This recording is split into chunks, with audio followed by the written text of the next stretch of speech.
আসসালামু আলাইকুম। সুন্দর একটি ওয়েদারে আমরা আজকে যাচ্ছি সুন্দর একটা জায়গায়। বাইক চালিয়ে আমাদের এটা সবচাইতে বড় একটা লং জার্নি হবে। সো চেষ্টা করব আমরা সেফলি চালিয়ে যাওয়ার জন্য। আমাদের আজকে গন্তব্য হচ্ছে পদ্মা সেতু দেখার জন্য।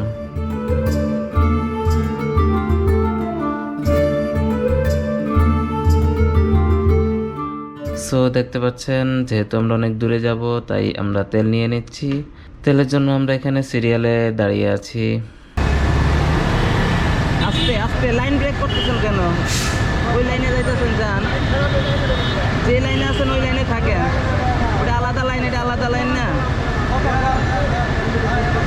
ছোটখাটো একটা কনভারসেশন হয়ে গেছে, বুঝতে পারছেন। বাংলাদেশের মানুষ আমরা কখনো লাইন মেনটেন করতে চাই না, হুট করে একটা জায়গা পেলে তাই ঢুকে যাই।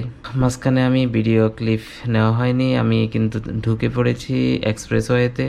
জানি পদ্মা সেতু সবাই অলরেডি দেখা হয়ে গেছে, কিন্তু আমাদের সৌভাগ্য হয়নি, তাই আমরা অনেক শর্ট টাইমে একটা প্ল্যান করে আমরা বের হয়ে গেলাম এই ছোটোখাটো একটা বাইক নিয়ে। আর এই টাইপের ট্যুরের জন্য পার্সোনাল কার অথবা বাইক হচ্ছে সবচাইতে বেস্ট। আপনারা সবাই জানেন বাংলাদেশের ইতিহাসের সবচাইতে চ্যালেঞ্জিং প্রজেক্ট হচ্ছে এই পদ্মা সেতু।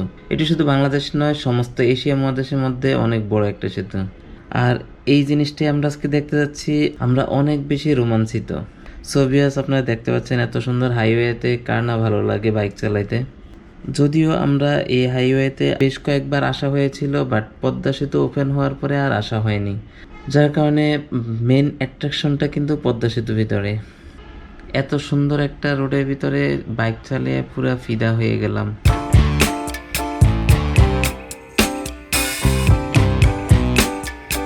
এখানে রেল লাইনে কাজ হচ্ছে, আর প্রায় কাজগুলো শেষের দিকে। সরকারের প্ল্যান আছে এই বছরের ভিতরে রেল লাইনটা চালু করে দিবে। আমরা সেতুর প্রায় কাছাকাছি চলে আসলাম। বাইকে আলাদা লেন থাকায় ভুল করে আমরা অন্য লেনে ঢুকে গেছিলাম। সো কিছু করার নেই, আবার ব্যাক করতে হচ্ছে। লেনটা হচ্ছে এখানে হাইওয়ে থানার মাঝখান দিয়ে একটা রোড গেছে, ওই রোড দিয়ে হাতের ডান পাশ দিয়ে ঢুকলে ওই লেনটা পেয়ে যাবেন আপনারা।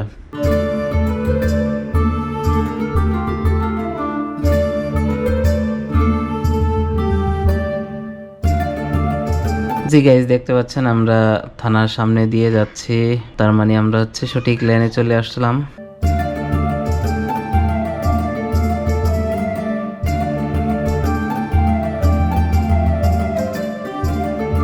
আমরা টোল প্লাজার অনেকটা কাছাকাছি চলে এসেছি, ওই যে দেখা যাচ্ছে, দেখেন টোল প্লাজা।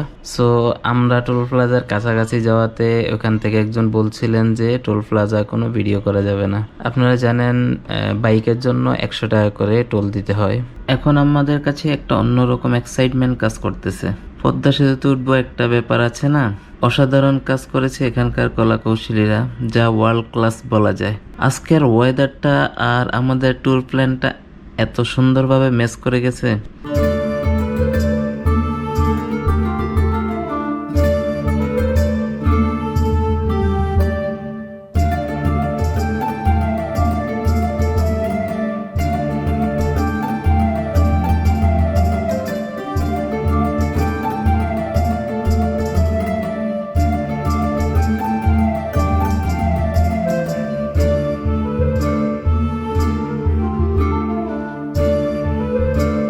উফ, ভালো লাগছে দুই পাশের ভিউ দেখে, অসাধারণ একটা ভিউ।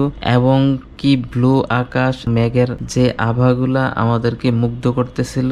সেতু অতিক্রম করতেছিলাম আর আমাদের বাইকটাও অনেক স্লো ভাবে আগাচ্ছিল, কারণ আমরা ইচ্ছা করে একটু স্লো করে চালাচ্ছিলাম যেন ফুল ভিউটা খুবই এনজয় করে এবং সুন্দরভাবে দেখতে পারি।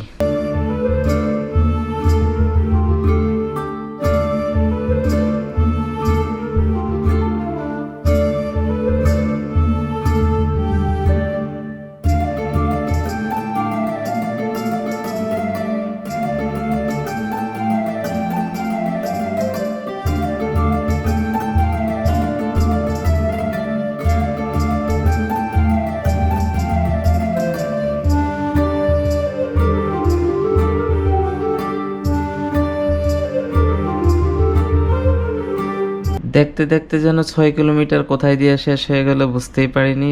অবশেষে আমরা জাজিরা প্রান্তে চলে এসেছি। আর এখানে আমাদের নেক্সট প্ল্যান হচ্ছে নদীর পাড়ে যাব, কিছু কোয়ালিটি সময় এক্সপ্যান্ড করব। সেই জন্য আমরা খুঁজতেছিলাম কোন পাশ দিয়ে নদীর পাশে যাওয়া যায়।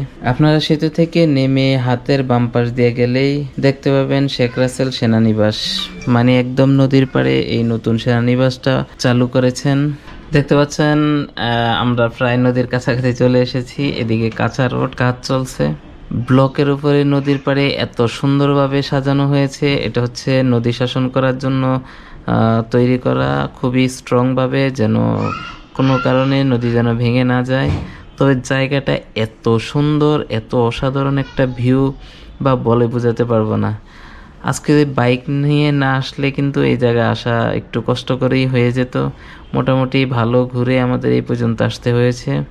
এই জায়গাটা আসার পরে সত্যি আমি এত ভালো ফিলিংস হয়েছে বলে বোঝাতে পারবো না।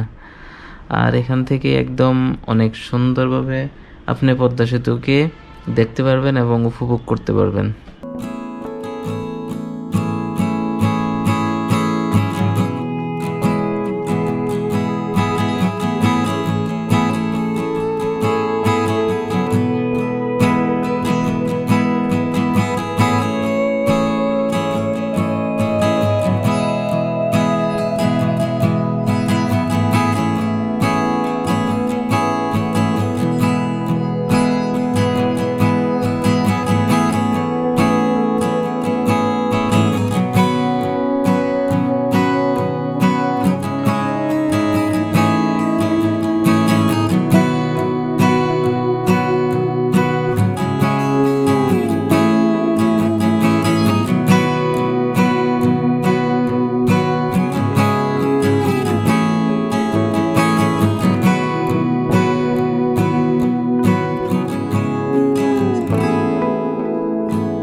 তারপর দুই বন্ধু এই সুন্দর মুহূর্তটাকে ফ্রেমে বন্দি করে রাখার জন্য কিছু ছবি তুলে নিলাম। দেন সন্ধ্যা হয়ে যাচ্ছিল, কিছু সময় এখানে আমরা এক্সপেন্ড করে ঢাকার দিকে রওনা দিলাম। সো আজকে এই পর্যন্তই, দেখা হবে নতুন কোনো ব্লগে। অবশ্যই চ্যানেলটা সাবস্ক্রাইব এবং ফলো দিয়ে পাশে থাকবেন। আর ব্লগটা কেমন লেগেছে কমেন্টস করে জানাবেন।